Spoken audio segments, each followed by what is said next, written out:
Hey everyone, Yankees fans. Let's talk about what just went down because, honestly, this one stings. The New York Yankees, a team that keeps promising greatness, just couldn't deliver when it mattered most. Game 2 of the American League Divisional Series against the Toronto Blue Jays turned into a nightmare, with the Yankees falling 13-7 in a game that felt over before it even really began. The same old problems came back to haunt them. Inconsistency on the mound, wasted opportunities at the plate, and that familiar feeling of a team that looks amazing one day and lost the next. It's frustrating because when you look at this roster, everything seems to be there. Big names, big contracts, powerful bats, experienced arms. The Yankees didn't get this far by accident. They fought through the wild card series and even looked strong while doing it. Remember that win against the Boston Red Sox? The pitching was electric, the defense locked in, and the energy felt like vintage Yankees baseball. For a moment, fans thought the ship had finally steadied. But baseball is a long, cruel game, and the same team that looked unbeatable against Boston suddenly looked like it forgot how to play against Toronto. Part of that comes down to matchups. The Red Sox were struggling to find rhythm late in the season, and the Yankees took full advantage of that slump. But the Blue Jays? They came in red hot. Their bats are alive, their young rotation is fearless, and they're playing with the kind of confidence you just can't fake. And it showed. By the time the Yankees blinked, Toronto had already put up 7 runs, and the whole game turned into a chase that New York couldn't win. Now let's talk pitching because that's where things really unraveled. Max Fried, who looked untouchable against Boston. 6 innings, no runs, 4 hits, just didn't have it this time. He was pulled after only 3 innings, having allowed 7 runs off 8 hits. That's brutal. You could see it in his body language. Frustration, confusion, disbelief. Every pitch that was supposed to hit the corners found the middle, and the Blue Jays made him pay. When your starter collapses that early in a playoff game, it's almost impossible to recover, especially when your bullpen is as unpredictable as the Yankees. Will Warren came in as relief, but things went from bad to worse. 3 batters later, Vladimir Guerrero Jr. crushed a grand slam, the first in Blue Jays postseason history. That ball might still be flying somewhere over Lake Ontario. And in that moment, it felt like all the air got sucked out of the Yankees' dugout. The players tried to stay composed, but you could feel the shift. The Blue Jays were celebrating like a team that believed they could take the whole series, and the Yankees looked like they were already thinking about tomorrow. And it's not just about pitching. Offensively, New York keeps running into the same wall. They can hit the long ball, no doubt about that. Aaron Judge, Giancarlo Stanton, these guys can crush it farther than almost anyone in the league. But when it comes to getting runners on base, moving them around, and manufacturing runs, the Yankees fall short. It's all-or-nothing baseball, and in October, that approach rarely works. The Blue Jays know how to string together hits, take smart at-bats, and capitalize on mistakes. The Yankees? Too often, they swing for the fences when a single would do. Aaron Judge, in particular, finds himself once again in that frustrating spotlight. In the regular season, he's a monster, breaking records, hitting home runs that leave fans in awe. But come postseason time, it's like someone flips a switch. The timing's off, the confidence looks shaky, and suddenly he's chasing pitches he'd normally lay off. For a guy who carries so much of the team's identity, these struggles hit hard. You can feel the pressure building every time he steps to the plate, and it's starting to show. Then there's the mental side of the game, something the Yankees have been struggling with for years. Baseball in October isn't just about talent. It's about composure, about staying calm when the lights are brightest. And right now, Toronto is playing with poise, while New York looks tense and reactive.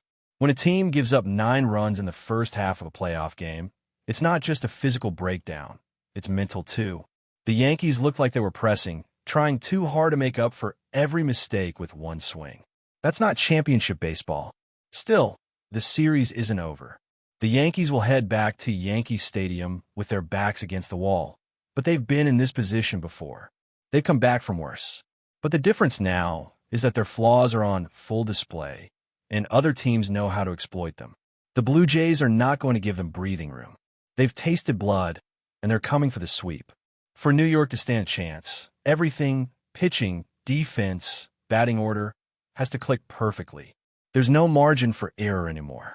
History doesn't make it easier either. Teams that lose the first 2 games of a division series in the current format almost never come back. Out of 34 teams in that situation, only 3 have managed to reverse the outcome.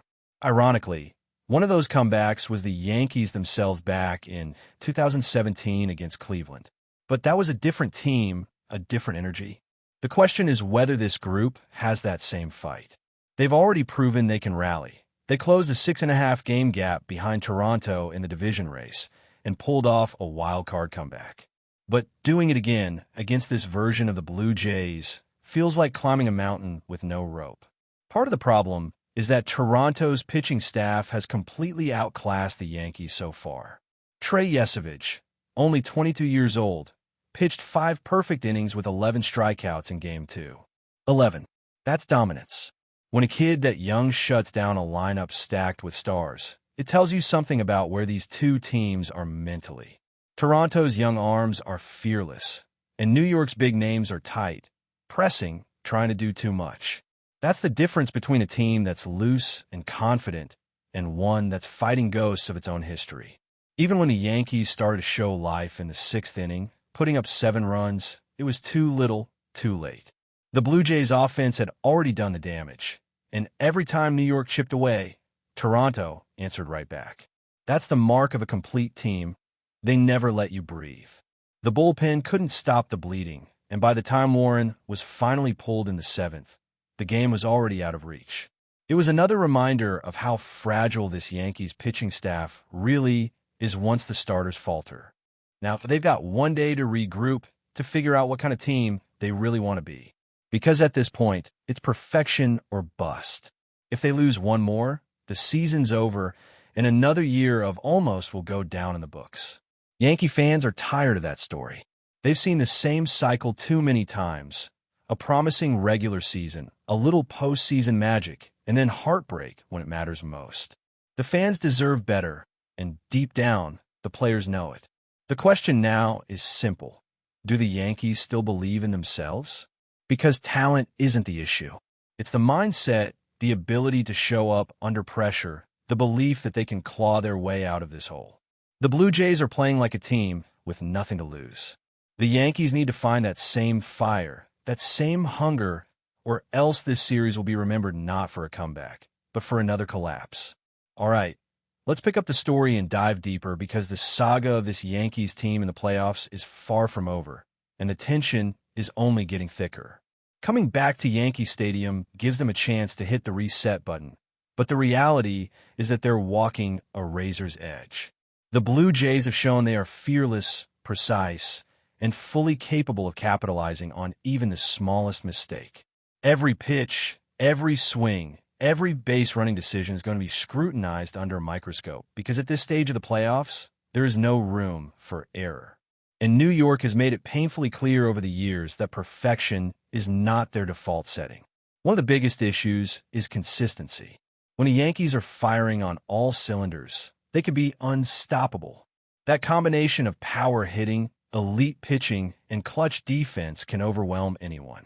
But when they stumble, the cracks in the foundation appear almost immediately. Against Boston, for instance, Max Fried looked like the ace everyone hoped he would be. 6 innings of near perfection, allowing almost nothing, and the Yankees looked poised. Then, fast forward a week, and he's getting shelled in Game 2 against Toronto. It's this kind of fluctuation that keeps the team from ever feeling fully confident in their own skin.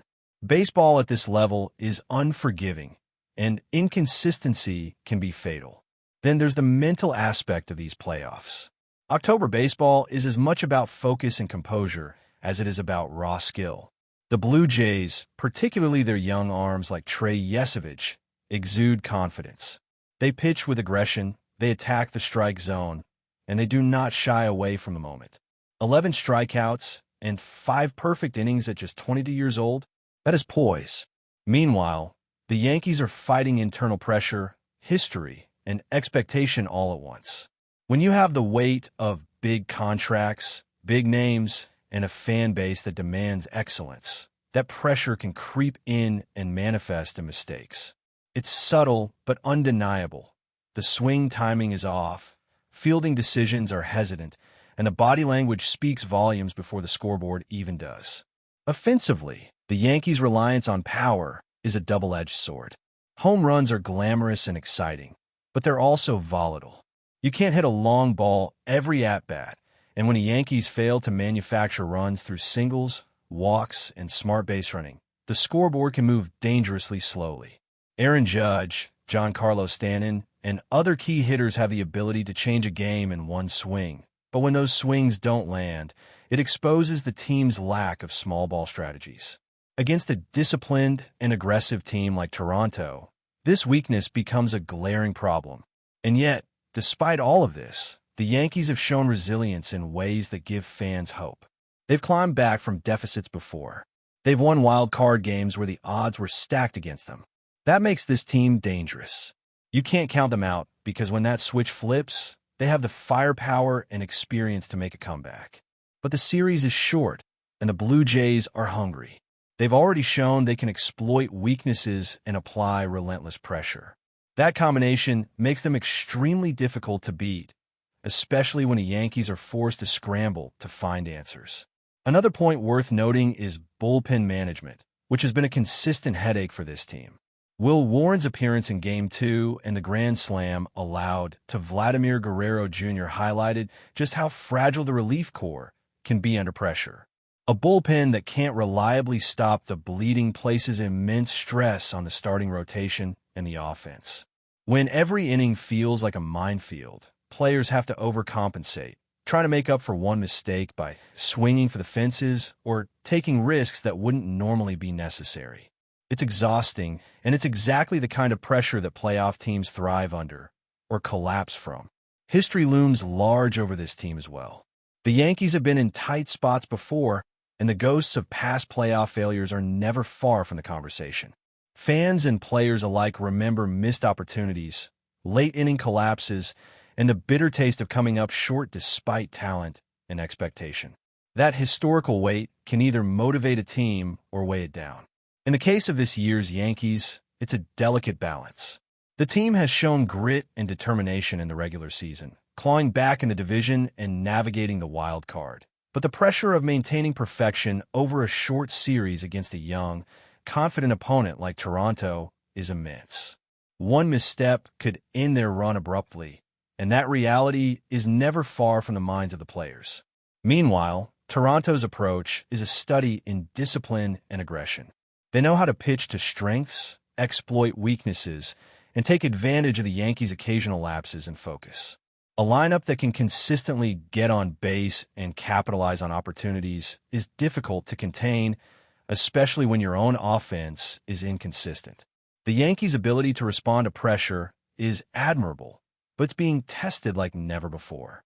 Every base runner, every hit, every defensive play could be the difference between keeping the series alive or facing elimination. The intensity is palpable, and it's the kind of environment that can either forge a team into champions or break them entirely. But before we continue, please remember to join our channel and give this video a like. Your support allows us to keep bringing you the latest news about the New York Yankees. Feel free to share your thoughts on the news in the comments. In a move that has left the baseball world buzzing, whispers are swirling around Yankee Stadium that Mookie Betts may be on the verge of joining the New York Yankees. Sources close to the team hint that the superstar outfielder, already considered one of the most electrifying talents in the game, could be signing what might go down as the most expensive contract in franchise history. The mere mention of Betts in pinstripes has sent fans into a frenzy, with social media timelines flooded with speculation, memes, and heated debates. Could the Yankees really be ready to open the checkbook in a way that makes previous deals pale in comparison? Industry insiders suggest that the negotiations are heating up behind closed doors, and while nothing is official, the possibility alone is enough to dominate every sports talk show in the country. Betts, known for his remarkable speed, clutch hitting, and defensive prowess, would instantly become the centerpiece of a Yankees lineup already brimming with talent. The potential impact extends far beyond the field. Merchandising, ticket sales, and even international attention could skyrocket if this deal, comes to fruition. Rumors suggest the contract could be unprecedented, not just in its length, but in its total value, signaling New York's intent to chase dominance in a fiercely competitive league. Of course, no deal of this magnitude comes without questions. Can the Yankees balance payroll constraints with their ambition to assemble a true dream team? Will Betts embrace the pressure and scrutiny that comes with wearing the storied pinstripes?